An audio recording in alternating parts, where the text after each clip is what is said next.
Good morning, good afternoon, and good evening, guys. Celtic here, and today I am bringing you another how-to video, and this is concerning the mod for Rome 2 called Divide Et Impera, and it was actually a mod that I had never heard of before, surprisingly, until a couple of days ago when someone commented saying DEI, and I was like, what's DEI? So I kind of did some research, and I located this mod here, and I'm a big fan of Rome 2, and I've played hundreds, if not thousands, of hours on the Rome 2 campaigns in my own free time.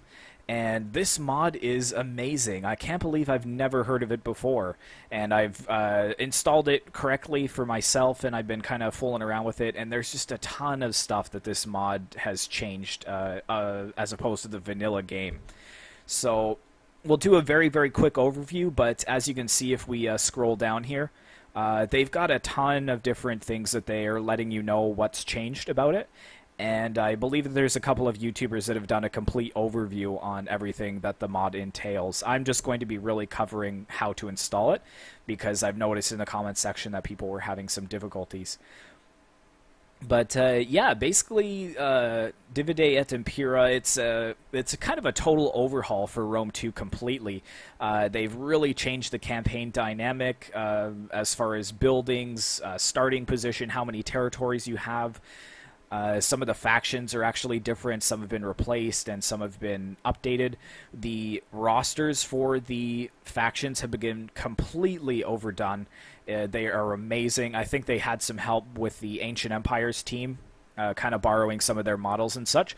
But if we just take a look at the campaign here, you can kind of see Rome, I think they only had like 2 or 3 starting positions, but they've almost got the whole of Italy at this point.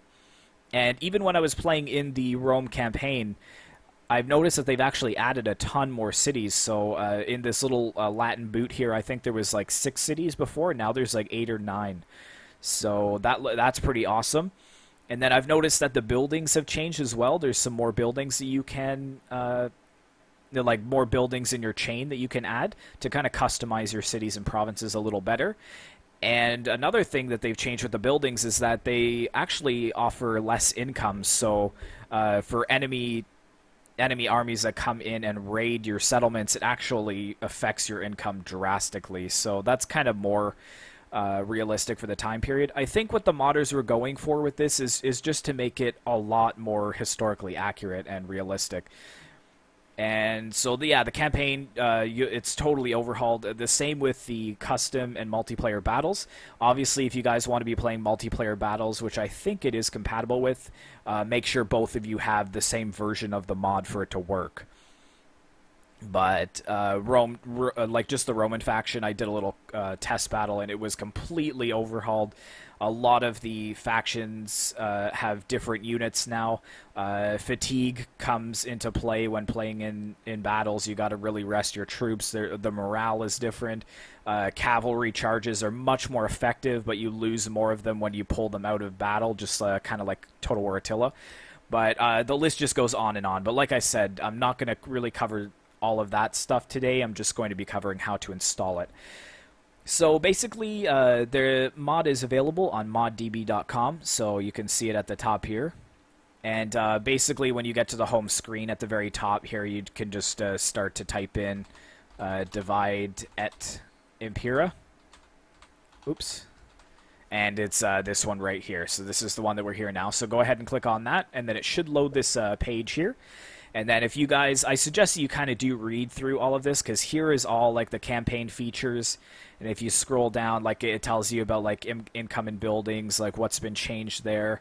Political system is a little bit altered, the trait system different, and then they get into battle features as well. So very good work by these modders. I really respect these guys that work hard. They don't get paid for this kind of work. It's all on their free time. So thanks very much for that. So I'm going to show you how to install the latest version. So we've got the part 1 here, that's June 8th. And then we've got the part 2 that's May 26th of this year. So it is pretty new. So what I need you guys to do is to open 1.2.1b part 1 and 1.2.1b part 2. And I've got them at the top of the screen here. So here's part 1. So a thing that I always tell you guys to do is to check your file sizes. So part 1 is very small, 29.9 megabytes. So when you hit the download now icon, it's going to start to download in the bottom left-hand corner of the screen if you have Google Chrome. And then if you go over to part 2 is a little bit bigger, but not too bad. 738.99 megabytes. So keep a note of that as well. And the same thing, hit download now, and it should start downloading. Okay. It took me about, I think, 4 or 5 minutes to get both of them downloaded, so not too long at all. And then what we can do now, once we're finished with those downloads there, is we have to open our downloads folder. And mine are not in here just because I keep them now on my Volume D drive, but for you guys, it'll probably be in local C downloads. So for me, I've got all my mod downloads over here. Divide Et Impera. So here we go. So we've got part 1 and part 2. And if you guys can see the C at the bottom of the screen when I kind of click on them, how it shows the file size. So remember 29.9, or that's pretty darn close, so that's probably accurate. And 738, whereas if we look over here, 738. So you can see I've got perfect file sizes. So a lot of you guys, when you watch my how-to videos and you say that it doesn't work, probably 50% of the time it's because this download was interrupted. So it's supposed to be 738, and then if we went over here and hovered over it, it would be like, 615 or something like that. So clearly it's missing some data. So make sure you get them all downloaded correctly, okay? And then the second thing we need to do is open another one. And we need to go to our ROM 2. So I've got my ROM 2 on my C drive, just because it's a solid state drive, so it loads a lot faster. For you guys, if you got it on C, just head to Program Files 86, down to Steam, and then down Steam Apps, Common, Total War ROM 2, and Data. And then you can see that I've got the 4 files here. So it comes with a little picture and then also the README. So obviously you can see that these file sizes are going to be much larger than the packed versions. This is normal because once you unpack them, they're kind of going to expand into the files that we need them to be. So you can see 2 million kilobytes versus 756 kilobytes here. So that's completely normal. So basically what you need to do is open it up. I use WinRare just because it's free.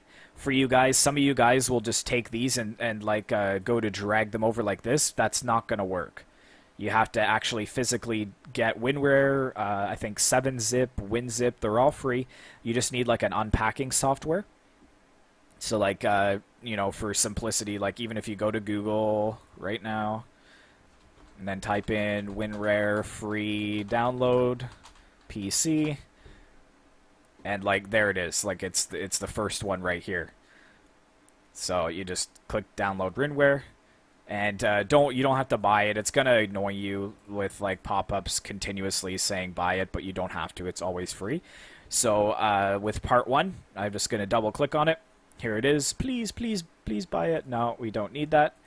And then I've got the 2 files here. So basically I'm just going to select them both, and then I'm going to drag these files into my ROM 2 data folder. Okay, so I've already got that, so I don't need to do that.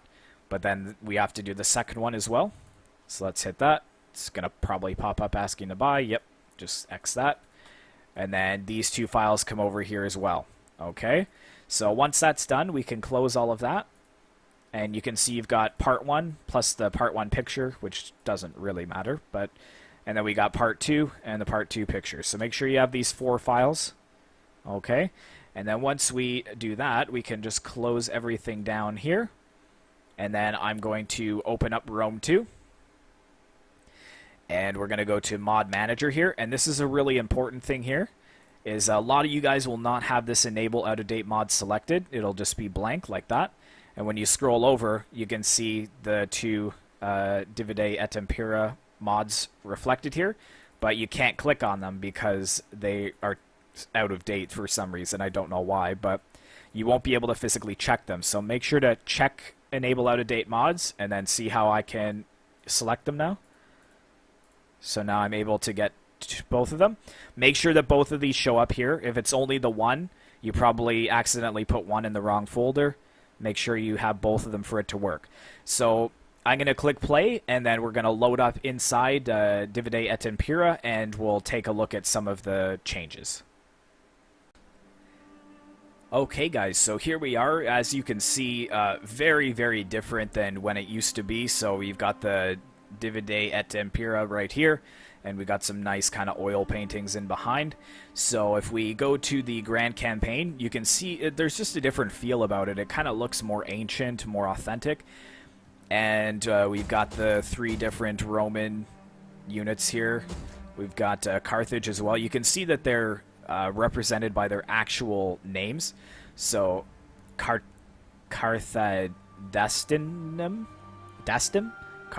Carthaginem, I think. But that's really cool mechanic. I really actually like that. We got, you know, the Arverni. These were pretty authentic, but we've got some new factions as well here, which is really nice to see. And you can see Roman's starting positions as well is much different.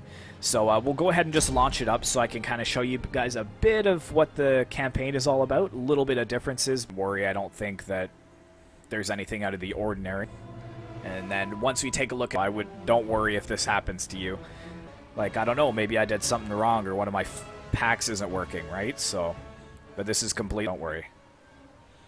And here we go. So yeah, so when you start up, we've got this nice little custom, you know, opening scene here, but we can just exit that. But yeah, so as far as the campaign map, it looks pretty much the same, except for the a couple of changes here that make it more accurate. So you can see over here where Brundisinum used to be, it's actually a city taken over by Epirus. But then we've got Beneventum right here, which is a new city.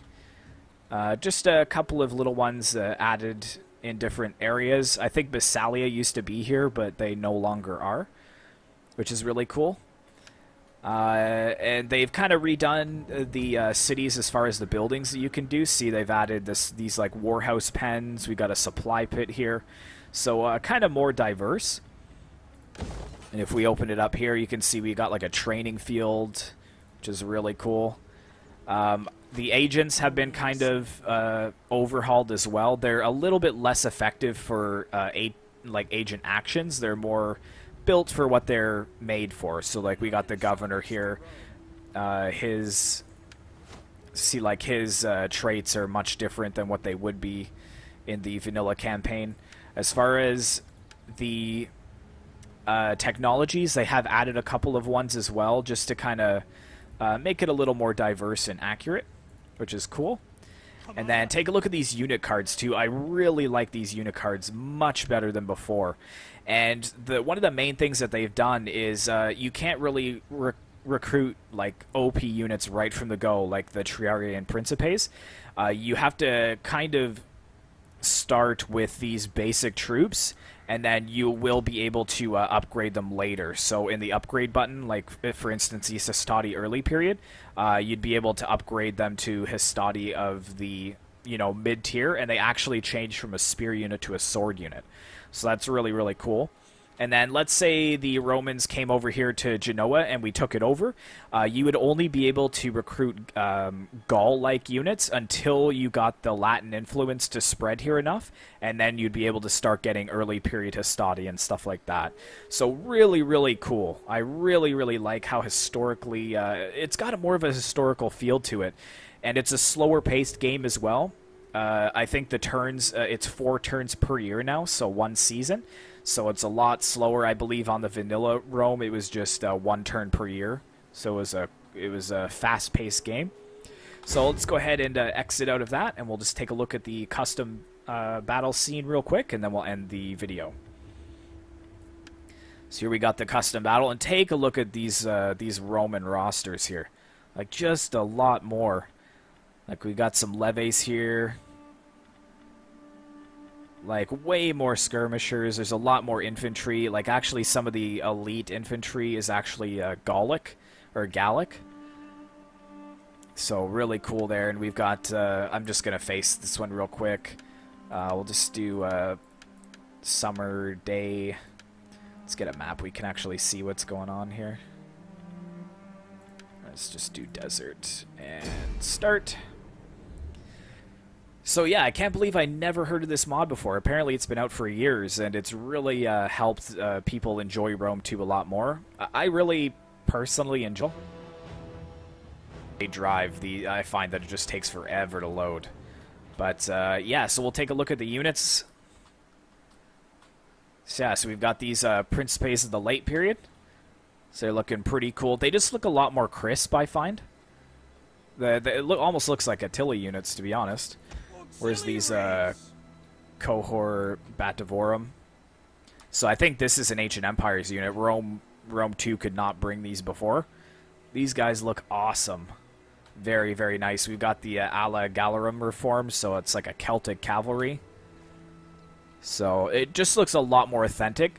Now, I believe that this is a lot more taxing on your PCs, so for those of you guys that don't have too good of a PC, you might want to decrease your units to like medium, just because I think they're a lot more graphics heavy than the vanilla Rome 2 units. But yeah, as you guys can see, it does work. So we'll just go ahead and start the battle. Another thing that they've done is really change the AI. They're a lot more smart. They're a lot more effective. In the battle that I actually played against this faction beforehand, they had actually snuck all their cav into the trees and got a really nice rear charge on my general and actually killed him. So they're a lot smarter than they used to be. You can see that they're actually not rushing forwards like the AI traditionally does. They're going to be smart. They're going to hold their hill advantage. They're going to use their skirmishers and then charge in their infantry right at the, the last opportune moment. So AI battles are much, much different than in the vanilla campaigns. So yeah, guys, I hope you enjoyed this quick tutorial. Be sure to like, comment, and subscribe if you'd like to see more of these how-to videos.